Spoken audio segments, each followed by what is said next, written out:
2026年6月 ，Meta 和 EssilorLuxottica 正式推出新一代 Meta Glasses。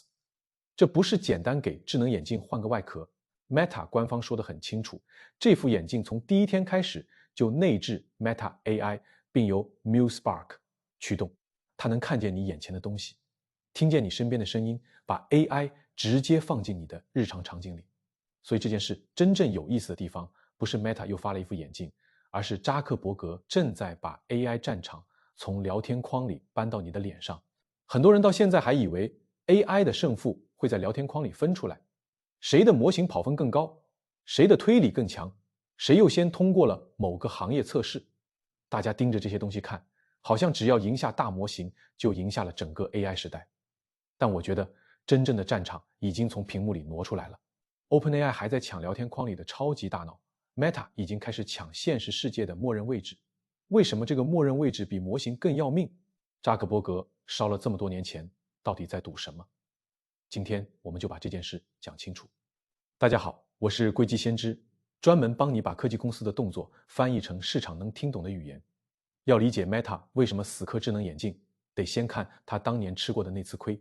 PC 互联网时代， Facebook 是绝对的王者，10几亿用户在他的平台上社交、分享、停留，他抓着流量，抓着用户时长，也抓着广告定价权。那时候的 Facebook 就是互联网核心入口之一。然后移动互联网来了，所有人的上网终端从电脑变成了手机。问题是手机入口不在社交软件手里，而在操作系统手里。苹果拿着 iOS， 谷歌拿着安卓，所有 APP 都要跑在他们的系统上，规则也由他们来定。Facebook 一下子从平台变成了别人系统里的一个应用。很多人只看到 Facebook 后来转型成功，移动端流量涨了，还买下 Instagram 和 WhatsApp， 位置好像更稳了。但 Meta 心里很清楚，从那一刻开始，他有一半命门捏在别人手里。苹果当年一条 AET 隐私政策，就让 Meta 面临约100亿美元级别的收入逆风。应用商店规则一变，利润要跟着抖。系统权限一收紧，用户数据的获取能力也会打折。你公司再大，也只是别人生态里的租客。房东想涨房租，想改门锁，想换合同，你都只能先受着。这就是扎克伯格真正的焦虑。他已经吃过一次丢掉入口的亏。他知道，如果没有自己的硬件和系统，再大的软件帝国也会被卡在别人门口。所以 Meta 今天做智能眼镜，不是跟风做硬件，也不是元宇宙讲不下去了，随便换一个新故事，更像是在补一张10几年前没拿到的票。他不想再做下一个时代的租客，他想自己当房东。很多人拿 Llama 去跟 GPT 比，说 Meta 的模型不如 OpenAI， 说他在 AI 上落后了。这个比较当然可以做，但他不一定抓到了重点。Meta 从来没表现得像一家只想争模型第一的公司，他更想做的是掌握下一代 AI 的分发权。模型再强，也要通过某个界面触达用户，默认位置在自己手里，模型可以迭代，可以整合，也可以接入外部能力。可通道在别人手里，你模型再好，也得借别人的路走到用户面前。互联网历史上这种事儿演过太多遍。搜索引擎刚起来的时候，大家比谁的算法更准。后来真正拿走大红利的，往往是同时抓住浏览器、系统、手机入口的公司。算法可以优化，但默认位置一旦丢了，连让用户用上你算法的机会都没有。这也是今天 Meta 和 OpenAI 最真实的矛盾。OpenAI 最大的弱点不是模型不够强，而是它没有默认硬件入口。Meta 最大的弱点也不是没有用户，而是它没有自己的操作系统。所以这场战争表面上是眼镜对聊天框，本质上是2个缺了一块拼图的巨头都在抢下一代 AI 的默认位置。那智能眼镜这个位置和今天的聊天框、手机 APP 到底有什么不一样？说白了，就是主动和被动的区别。你今天用 ChatGPT 或者任何 AI 聊天工具，基本逻辑都一样。你先有一个问题，然后主动打开应用，输入文字，等它回答。你不找它，它就不会出现在你的生活里。手机里的 AI 助理进了一步，但还是隔着一块屏幕。你要解锁手机，要打开 APP， 要喊出唤醒词，它在设备里，不在你的生活流里。戴在脸上的智能眼镜逻辑就不一样了。你戴上它的那一刻，它就进入了现场。镜头看着你眼前的世界，麦克风接收周围声音，定位知道你在哪，传感器知道你在做什么动作。它不一定要等你提问，它可以跟着场景走。你路过一家陌生餐厅，不用掏手机查评价，视野边缘就能出现评分、招牌菜、人均消费，甚至还有朋友之前的打卡记录。你和客户谈合作，对方突然提到一个你不熟的产业术语，眼镜可以悄悄把示意和背景推到你视线角落，你不用低头查手机，也不会打断谈话节奏。你出国旅行，路标、菜单、告示牌上的外文直接在你眼前翻成母语，不是拿手机拍一下再等结果，而是你看到的那一刻，信息就跟上来了。这些场景的重点不是功能多酷，重点是 AI 开始贴着人的感官走，聊天框拿到的是你主动抛出的一个个问题，眼镜拿到的是连续的生活场景。谁能拿到更多场景，谁能更自然地进入日常，谁就更接近真正的流量分发口。手机为什么能成为今天的入口？因为它占据了最多碎片时间，也渗进了最多生活场景。眼镜如果跑通，就是比手机更进一步的感官延伸。当然，现在很多智能眼镜看起来还很早期，功能不够强，续航不够长，外观也未必让所有人满意，这个反应很正常。任何一代计算平台刚出来都有点像玩具，早期智能手机也只是打电话、收邮件、刷网页，没人一开始就知道它会重写整个互联网。真正要看的不是第一代产品有没有完美，而是它有没有打开一个新的场景维度。只要场景逻辑成立，体验就会一代代迭代，硬件会更轻，续航会更长，功能会更自然。等用户习惯了信息跟着场景主动出现，再让它回到主动搜索、主动提问的时代，就没那么容易了。这就能解释 Meta 和 OpenAI 的路线分歧。OpenAI 走的是云端超级大脑路线，把算力集中在云端，把模型做得越来越大，越来越聪明。所有人都来访问这个大脑，向它提问，让它解决问题。它的壁垒是模型能力，也是用户心里那个最强 AI 的认知。这条路上限很高。如果真的做出通用人工智能，它会像水电一样，变成很多产业都要接入的基础设施。但这条路也有一个弱点，它离用户的日常始终有一层距离。它很强，但它偏工具。用户只有在明确需要它的时候才会想到它，它很难自然地嵌进每一个生活瞬间。Meta 走的是另一条路，随身场景智能，它不一定追求单个模型的绝对强度，它更在意 AI 能不能到处都在，放进硬件里，放进场景里，放进你每天的动作里。它不需要回答所有问题，但最好能在你需要的时候刚好把答案递过来。你可以把 OpenAI 想成一座云端图书馆，里面知识很多，但你得走进去，主动翻书。Meta 想做的更像一个跟着你走的助理，他未必记得所有书，但他知道你此刻在哪，在做什么，大概需要什么。所以用模型跑分去踩 Meta 有时候会偏。你是在用图书馆藏书量去衡量一个随身助理好不好用，他们不是同一套评价体系。扎克伯格也知道，纯模型战场很难硬碰硬追上 OpenAI。OpenAI 已经占了用户心智，背后还有微软生态，要在模型参数上死磕，投入巨大，胜算也未必高，于是他直接换战场。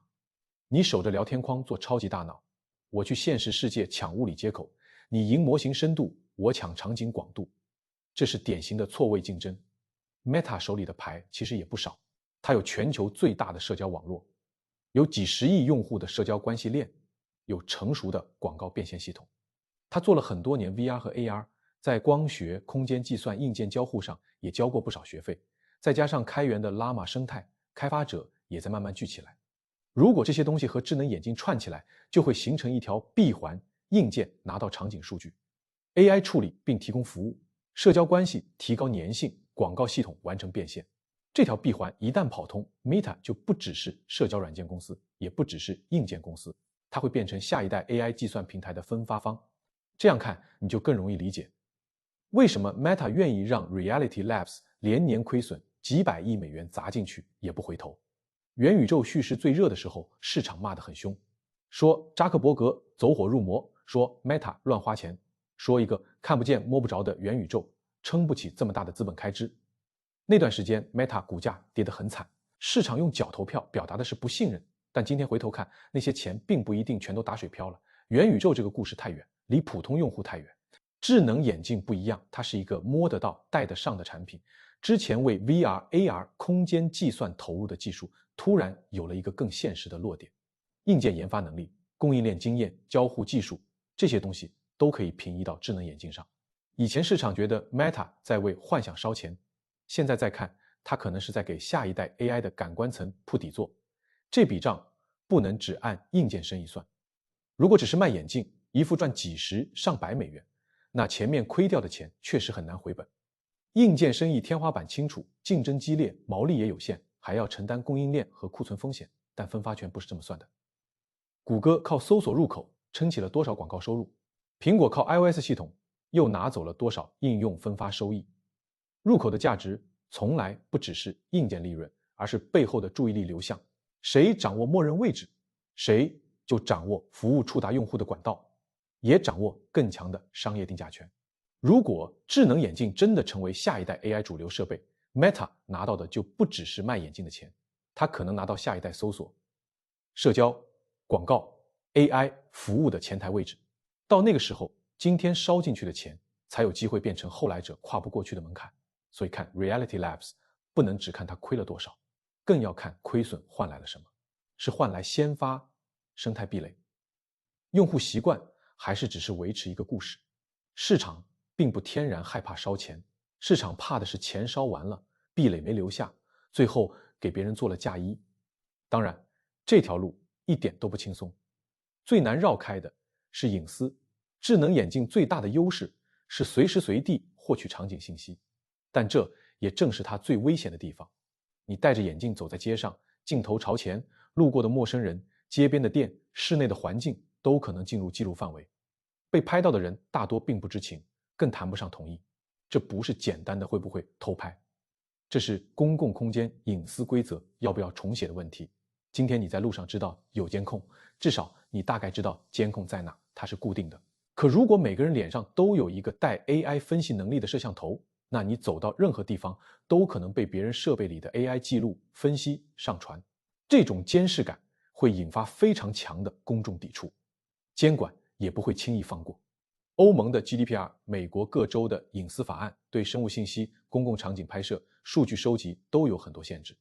一旦监管认定 AI 眼镜的数据采集越界，直接限制使用场景，它的核心价值就会被砍掉一大块。AI 功能越强，需要的数据越多，数据越多，隐私边界越容易模糊。这是一个很难彻底解开的结，技术往前跑，伦理和监管在后面追，中间的落差就是不确定性。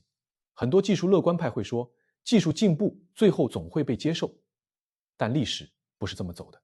一个产品能不能普及，不只看它好不好用，社会共识、法律规则、公众接受度，每一样都可能把它卡住。另一个麻烦是巨头围剿， Meta 想抢默认位置，但它不是唯一看见机会的人。苹果有消费电子领域最强的硬件能力，有芯片设计，有封闭但稳固的生态。Vision Pro 已经把空间计算的路铺了一段。如果苹果愿意把 AI 能力下沉到更轻量的眼镜产品里，它会是非常难打的对手。谷歌手里有安卓，有搜索，有地图，也有全世界最丰富的互联网数据。它还是智能眼镜的先行者。Google Glass 10几年前就试过，只是当时时机不成熟。现在 AI 能力上来了，谷歌随时可能带着整套服务回来。OpenAI 也不会永远守着聊天框，它已经在和手机厂商、硬件厂商合作，把模型嵌进各种终端。它的模型心智已经建立起来了，用户认它的品牌，也认它的能力。如果它要做硬件入口，不缺合作伙伴。所以 Meta 不是在一片空地上创业，它是在一群巨头中间硬撕出一道口子。它没有苹果的硬件生态，没有谷歌的系统和搜索，也没有 OpenAI 的模型心智。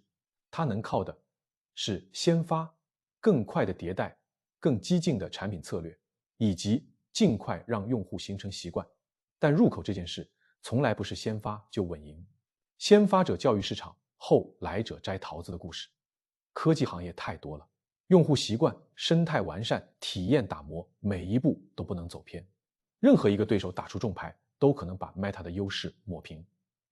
一场发布会讲得再漂亮，都不能直接等于第二增长曲线。市场真正要看的不是台上说了什么，而是真实世界里发生了什么。智能眼镜这条线，我会盯几个很实际的信号，先看销量能不能续上。EssilorLuxottica 披露过 AI 眼镜全年销量已经超过700万副，这个数字说明市场不是完全没兴趣，但它还不能证明大众习惯已经形成。首发卖得好不说明太多，科技爱好者、尝鲜用户品牌粉丝，本来就能撑起第一波销量。真正重要的是，热度过去以后，后续销量能不能稳住，能不能继续往上走。如果只有首发冲一波，后面很快疲软，那它还只是小众玩具，没有进入大众市场。再看佩戴时长，卖出去多少台当然重要，但更重要的是用户每天愿意戴多久。很多数码产品都是买回来新鲜3天，然后放抽屉里吃灰。智能手表有过这种问题，很多 VR 头显也有。如果一副智能眼镜，用户平均一天只戴10几20分钟，它成不了入口。入口的前提是足够高的使用时长，足够深的场景渗透。只有当用户愿意每天戴几个小时，把它当成出门标配，它才真正有入口属性。还要看 AI 功能是不是真的有用。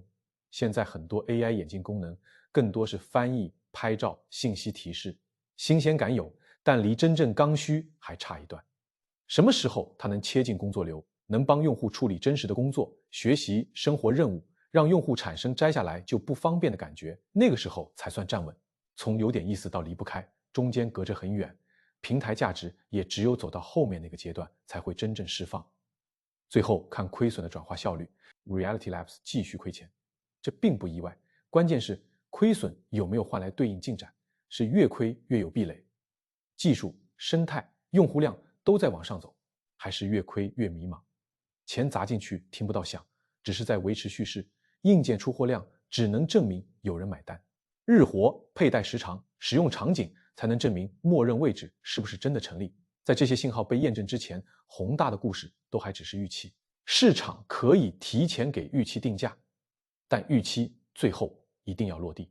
落地不如预期的时候，股价也会反过来惩罚你。说到底，我们现在看到的是 AI 时代第一场真正的路线分叉。OpenAI 代表的是云端超级智能、集中、强大、通用等用户主动访问，想成为全人类的外部大脑。Meta 代表的是物理场景智能，分散、贴身、场景化，主动进入用户生活，想成为每个人的感官延伸。没有谁一定正确，也没有谁注定会赢。纯模型路线赢在通用性和上限，但它隔着屏幕，离日常还有距离。硬件路线赢在粘性和场景深度，但要跨过隐私、监管、生态、竞品这一连串难关。现在大多数人还在看聊天框里的跑分竞赛，还在争论谁的模型更聪明，但另一块战场已经开打了。很多年后回头看，2020年代这场 AI 默认位置之争，可能会像当年的智能手机之战一样，影响下一个10年的科技格局。如果 Meta 这条路真能跑通，下一代 AI 入口可能就不再是你点开的某个 App， 也不再是你输入的某个聊天框，它可能就是你出门前顺手戴上的那副眼镜。你更看好哪一条 AI 路线？你觉得智能眼镜有机会成为手机之后的新入口吗？欢迎在评论区留下你的判断。很多时候，人和人之间的分歧会比价格更早暴露趋势。还是那句话，这不是投资建议，我只是基于公开信息和市场数据做一个个人观察。市场不会因为我的判断改变方向，真正要对结果负责的永远是你自己的仓位和风险承受能力。